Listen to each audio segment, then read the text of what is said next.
చెవి, ముక్కు, గొంతు ఎలాంటి సమస్యలకైనా మీకు ఖచ్చితమైన పరిష్కారం లభించే ఏకైక hospital Asian ENT care centre.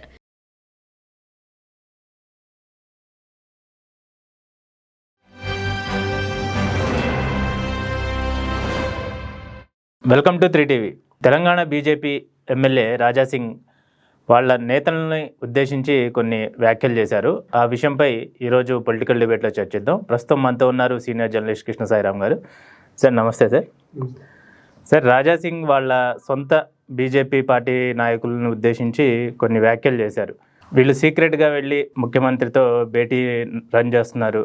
కొంతమంది అయితే ఇది నా పార్టీ, మా నాన్న పార్టీ, మా అయ్య పార్టీ అన్నట్టుగా కొంతమంది మాట్లాడుతున్నారు. వీళ్ళని పార్టీలోంచి తొలగించేయాలన్నట్టుగా కొన్ని వ్యాఖ్యలు చేశారు. వీటి అనుకున్న ఉద్దేశం ఏమి? రాజాసింగ్ని నిజంగానే ఒక స్వపక్షంలోనే విపక్షంగా చూడాలి. చాలా కాలం నుంచి, అంటే అతనికి గట్టి హోల్డ్ ఉండడంతో గోషమాలు అంటే భారతీయ జనతా పార్టీ బలంతో సంబంధం లేకుండానే సొంతంగా నెగ్గుకొస్తున్నటువంటి ఒక ఇండిపెండెంట్ వ్యక్తిత్వం కలిగినటువంటి నాయకుడిగా చూడాలి. పక్కా హిందుత్వవాది, అంటే భారతీయ జనతా పార్టీ కంటే కూడా తనకి ఒక స్వతంత్రమైనటువంటి భావజాలంతో కూడినటువంటి ఆ హిందుత్వ ముద్ర ఉంది. ఎంఐఎంకి ఎప్పుడు పక్కలో బల్లెల్లా ఉంటూ ఆ పాతబస్తీ ప్రాంతంలో, గోషమాల ప్రాంతంలో నెగ్గుతున్నటువంటి నాయకుడు. ఒకనొక టైంలో అయితే భారతీయ జనతా పార్టీ ఒక్క అసెంబ్లీ స్థానం కూడా నెగ్గినప్పుడు కూడా ఇతను సింగిల్ మ్యాన్ ఛాంపియన్గా నెగ్గి ఆ పార్టీకి అసెంబ్లీలో ప్రాతినిధ్యం ఇచ్చినటువంటి వ్యక్తి. అంతటి బలమైనటువంటి నాయకుడు. అయితే భారతీయ జనతా పార్టీ తనకు తగినంతటి సముచితమైనటువంటి స్థానం ఇవ్వట్లేదు, తన అర్హతకు తగినటువంటి స్థానం ఇవ్వట్లేదు అనే అసంతృప్తి చాలా కాలం నుంచి ఉంది. ఇప్పుడు అసలు ఇచ్చే అవకాశం లేదు. ఎందుకంటే భారతీయ జనతా పార్టీకి లోక్సభ సభ్యులు ఉన్నారు, అసెంబ్లీ సభ్యులు 8 మంది ఉన్నారు. భారతీయ జనతా పార్టీ చాలా బలమైన హోల్డ్ ఉంది. ఈ దశలో అతనికి గుర్తించి ప్రత్యేకంగా స్థానం ఇచ్చే అవకాశం లేదు. అందువల్ల ఆ అసంతృప్తి కూడా చాలా కాలం నుంచి ఉంది.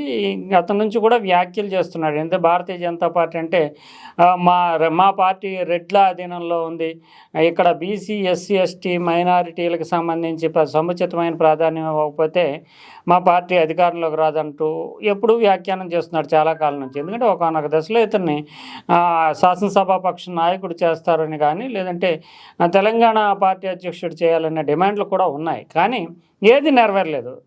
అందులోని ఇటీవల కాలంలో అధిష్టానం కొంచెం పక్కన పెడుతుంది అనే భావన ఉంది. ఈ నేపథ్యంలోనే ఆయన వ్యాఖ్యల్ని చూడాల్సి ఉంటుంది. ముఖ్యంగా ఈ తాజాగా చేసినటువంటి వ్యాఖ్యలు చూస్తే కనుక, మా వాళ్ళు వెళ్ళి ముఖ్యమంత్రి రేవంత్ రెడ్డితోటి కలుస్తున్నారు, రహస్యంగా భేటీలు చేస్తున్నారు, తమ పనులు అవగొట్టుకుంటున్నారు. ఇది కేవలం ఇప్పుడే కాదు, గతంలో కూడా ముఖ్యమంత్రులు చేస్తున్నారు, ముఖ్యమంత్రులతో కలుస్తున్నారు. దీనివల్ల భారతీయ జనతా పార్టీ అధికారంలోకి రావడం అనేది కష్టసాధ్యము. అందులోని ఈయన చేసిన వ్యాఖ్యలు కొత్తగా పార్టీలోకి వస్తున్న వాళ్ళని కాక పాత సామాన్లన్నింటినీ కూడా వదిలించుకుంటే, అంటే ముఖ్యంగా ఇది కిషన్ రెడ్డి ఇలాంటి వాళ్ళు సీనియర్లు, బీజేపీలో ఉన్న సీనియర్లను ఉద్దేశించి చేసినట్టుగా చూడాలి. అయితే పార్టీ వేరు, ప్రభుత్వం వేరు. తర్వాత సమాఖ్య వ్యవస్థలో ఉన్నాం మనము. రాష్ట్ర ప్రభుత్వం మీద ఇప్పుడు ఈ పార్టీకి సంబంధించినటువంటి ఆర్ఎస్ఎస్ కావచ్చు, లేదంటే విశ్వ హిందూ పరిషత్తు, బజరంగ్ దళ్, ఇటువంటి పార్టీలకు విభాగాలకు చెందినటువంటి, అంటే సంఘ్ పరివార్ విభాగాలకు చెందినటువంటి వాళ్ళు ఎటువంటి విమర్శలన్నా తీవ్రంగా హిందుత్వ భావజాలానికి సంబంధించి కానీ, వేటికి సంబంధించి కానీ తీవ్రంగా విమర్శలు, వ్యాఖ్యలు చేయగలరు. ఈయన కూడా మనకు చూస్తే కనుక రాజాసింగ్ కూడా ఆ తరహా వ్యక్తి చేయగలరు. కానీ అధికారంలో ఉన్నప్పుడు అంటే కిషన్ రెడ్డి కానీ, బండి సంజయ్ కానీ, లేదంటే కేంద్రంలో ఉన్నటువంటి నరేంద్ర మోడీ కానీ, వీళ్ళు ఒక ప్రభుత్వంతో, అంటే ఇక్కడ రాష్ట్ర ప్రభుత్వం, కేంద్ర ప్రభుత్వం ఉంటుంది. ప్రభుత్వంతో డీల్ చేసేటప్పుడు కొన్ని విషయాల్లో పార్టీ పరంగా విమర్శించినప్పటికీ ప్రభుత్వంతో డీల్ చేసేటప్పుడు కొంత సెన్సిటివ్ సంబంధాలను మెయింటైన్ చేయాల్సి ఉంటుంది. డెమోక్రసీలో, ఆ ప్రజాస్వామ్యంలో ఆ సంబంధాలు ఉంటాయి. పార్టీ పరంగా చేసినంత సులభంగా విమర్శలు చేయలేరు. కొంత లౌక్యము, కొన్ని పనులకు సంబంధించి ఉంటుంది. ఉదాహరణకు మనం ఇటీవల చూద్దాము, రాష్ట్రం కానీ దేశం కానీ దేనికి సంబంధించిన, ఇప్పుడు మామనూరులో, అదే వరంగల్ దగ్గర ఎయిర్పోర్ట్ పెట్టారు. ఎయిర్పోర్ట్ పెడితే ఎయిర్పోర్ట్ కట్టేది కేంద్ర ప్రభుత్వం అయినప్పటికీ భూసేకరణ చేయాల్సింది రాష్ట్ర ప్రభుత్వం. అంటే ఆ సంప్రదింపులు సంబంధాలు అనేటటువంటివి పరస్పరం ఉంటాయి. అంటే మనకి సమాఖ్య వ్యవస్థలో అటు కేంద్ర ప్రభుత్వానికి రాష్ట్ర ప్రభుత్వానికి కేవలము ఈయన రాజాసింగ్ చేసినట్టుగా ప్రతి సందర్భంలోని దూకుడు కనబరిచి ప్రతి సందర్భంలోని శత్రువుల కింద చూసుకుంటే కనుక ప్రభుత్వాలు నడవు, అది సాధ్యం కాదు. తర్వాత కేంద్ర ప్రభుత్వం పెట్టేటటువంటి చట్టాలకి కాంగ్రెస్ కావచ్చు లేదంటే బీఆర్ఎస్ కావచ్చు వీళ్ళు లోక్సభ సభ్యులు కూడా మద్దతు ఇవ్వాల్సి ఉంటుంది. అందువల్ల ఇది ఈ ఈ ఒకవేళ నిజంగానే భారతీయ జనతా పార్టీ ఇక్కడ అధికారంలోకి వచ్చినా కూడా ఇప్పుడు మైనారిటీల పట్ల ముస్లింల పట్ల తీవ్రమైన వ్యతిరేక భావం రాజాసింగ్కి ఉంటుంది. కానీ ప్రభుత్వంలోకి వచ్చే కనుక బీజేపీ కూడా మాకు సంబంధం లేదు వీళ్ళు అని అనలేదు. ఎందుకంటే ప్రభుత్వం ప్రజాస్వామ్యంలో అది సాధ్యం కాదు. నిజానికి మనకి ఇప్పుడు ప్రధానమంత్రి ఉన్నాడు, రంజాన్ సందర్భంగా ఆయన భావజాలం వేరే అయ్యి ఉండొచ్చు, మైనారిటీలు ఆయనకు ఓటు వేయకపోవచ్చు, కానీ రంజాన్ సందర్భంగా శుభాకాంక్షలు చెప్తాడు, తర్వాత ఇఫ్తార్ విందుల్లో పాల్గొంటారు. అది ఒక ప్రభుత్వ అధినేతగా ఆ బాధ్యత అనేటటువంటిది ఉంటుంది. కానీ ఒక పార్టీ నాయకుడిగా రాజాసింగ్ ప్రవర్తించినట్లుగా ప్రవర్తించలేరు. ఆ సంయమనం మనకు ఓటు వేయలేదు కదా ఎస్సీలు అని చెప్పేసి వాళ్ళని దూరం పెట్టడం, మనకు ఓటు వేయలేదు కదా ముస్లింలను వాళ్ళని దూరం పెట్టడం, వాళ్ళ మీద తీవ్రమైనటువంటి యుద్ధం ప్రకటించడం, లేదా కాంగ్రెస్ అంటే చాలు ఒంటికాల మీద లేస్తూ కాంగ్రెస్ అంటే కాంగ్రెస్ పార్టీ మీద తెలవచ్చు. ప్రభుత్వంలో ఉన్నప్పుడు ఆ కాంగ్రెస్ ప్రభుత్వాన్ని కూడా కాంగ్రెస్ పార్టీలా చూడలేము. ఈ రాజాసింగ్ ధోరణి ఏంటంటే పూర్తి మతపరమైనటువంటి ఎజెండా తీసుకుంటూ దాని మీదే ఆధారం అవుతూ ఉండాలనేటటువంటిది అది ప్రభుత్వంలో ఉన్నటువంటి వాళ్ళు కానీ ఉన్నతమైనటువంటి బాధ్యతలో ఉన్న వాళ్ళు కానీ సాధ్యం కాదు. అందువల్లనే రాజాసింగ్ ఉండేటటువంటి ఈ ముద్ర కారణంగానే పార్టీలో కీలకమైనటువంటి పదవులు కానీ అధికారికమైనటువంటి అంటే బీజేపీ లెజిస్లేచర్ పార్టీ లాంటి పదవులు కానీ ఇవ్వటం లేదు. ఈయన ధోరణి వల్ల కూడా పార్టీ కొన్నిసార్లు ఇబ్బందులు ఎదురవుతాయనే ఉద్దేశంతో కూడా ఆయన్ని కొంత పక్కన పెడుతున్నారు. అయితే ఎజెండా విషయంలో మాత్రము అతనికి ఉండేటటువంటి హిందుత్వ భావజాల ఎజెండా విషయంలో మాత్రం భారతీయ జనతా పార్టీ ఎజెండాకి అతని ఎజెండాకి పెద్ద తేడా ఏమి ఉండదు. కానీ వ్యవహరించే అంటే వ్యక్తిగత ప్రవర్తన వ్యవహార శైలిలో మాత్రము పూర్తి భిన్నమైనటువంటి ధోరణి రాజాసింగ్ ఉండేటటువంటి ఏకపక్ష ధోరణి భారతీయ జనతా పార్టీ ఒక జాతీయ పార్టీగా అనుసరించలేదు. కిషన్ రెడ్డి కానీ లేదంటే ఆ పార్టీలో కీలకమైనటువంటి నాయకులు కానీ రాజాసింగ్ ధోరణిని అతని ప్రవర్తననే పార్టీ అనుసరించాలంటే సాధ్యం కాదు. ఆ సున్నితమైన గ్యాప్ ఉంది, ఆ తేడా ఉంటుంది, ఆ తేడాను ప్రవర్తించాలి. ఆ ప్రవర్తన అక్కర్లేదు, నేను చెప్పినట్టుగా నా తరహాలోనే బీజేపీ కూడా ప్రవర్తిస్తేనే అధికారంలోకి వస్తుంది అనేది రాజాసింగ్ వైఖరి. అందువల్ల ఆ గ్యాప్ ఉండడం అనేది పెద్ద సమస్యగా ఉంది. ఇప్పట్లో కూడా రాజాసింగ్ ఎన్ని చెప్పినా అతను ఏం పెద్దగా పార్టీ పట్టించుకునేటటువంటి సూచనలు అయితే కనిపించడం లేదు. ఇంకోటి పండుగల విషయంలో, హిందువుల పండుగల విషయంలో గవర్నమెంట్ ఫేవర్గా ఉండట్లేదు. ముస్లింల పండుగలకైతే 30 రోజులు రంజాన్ నడుస్తున్న టైంలో రాత్రుల్లో ప్రజలకు ఇబ్బంది అవుతున్నా కానీ అన్నీ ఓపెన్ చేసి పెడుతున్నారు. కానీ హోలీకి మాత్రం 12ంటికే అన్నీ బంద్ చేసేయాలి, 12ంటి వరకే పండుగ చేసుకోవాలన్నట్టుగా ఆంక్షలు విధిస్తున్నారన్నట్టుగా ఒక మాట అన్నారు. సో దాని గురించి ఏమంటారు? అంటే ఇది ఒక సునిశ్చితమైనటువంటి విషయం. రాజాసింగ్ ఓట్ బ్యాంక్ అంతా కూడా గోషామహల్లో విభజించి అనేటటువంటి అంటే ముస్లిం మైనారిటీని అక్కడ ఉండేటటువంటి హిందూ ఓట్ బ్యాంక్ని విభజించి చూపించడం అనేది అతని రాజకీయ ఎజెండాలో ఒక భాగము. అతనికి బలమైనటువంటి ఓట్ బ్యాంక్ అదే. ఎందుకంటే తాను అక్కడ ఉండేటటువంటి తన ఓటర్లని సంతృప్తిపరచడం కోసం కావచ్చు, లేదంటే తనకు ఓట్లు వేసేటటువంటి ప్రజలను సంతృప్తిపరచడం కావచ్చు. దానివల్ల ఆ ఎజెండా అనే దాన్ని నిరంతరం వినిపించడం ద్వారా తాను ఛాంపియన్గా ఉండాలి, హిందూ ఓటర్లకు తాను ఛాంపియన్గా ఉండాలనే దానితో ప్రతి సందర్భాన్ని కూడా ఇది కేవలం ఈ సందర్భంలో ఈసారి మాత్రమే కాదు, అతను ప్రతి సందర్భంలో ఆయన చేస్తూ ఉంటాడు. అయితే ప్రభుత్వం కానీ పాలకులు కానీ ఒక పండుగ ఒక ఉత్సవం వచ్చినప్పుడు కొంత లిబరల్గా ఉండడము, ఆ మతానికి సంబంధించి కావచ్చు, ఆ సంప్రదాయాలకు సంబంధించి కావచ్చు, వాళ్ళ పట్ల కొంత ఉదారంగా ఉండడము, అంటే సంస్కృతి సంప్రదాయాలను కాపాడాలని ఉంటుంది. అది మైనారిటీలు కావచ్చు, నిజానికి హిందువులకి సంబంధించి అనేక పండుగలు ఉంటాయి.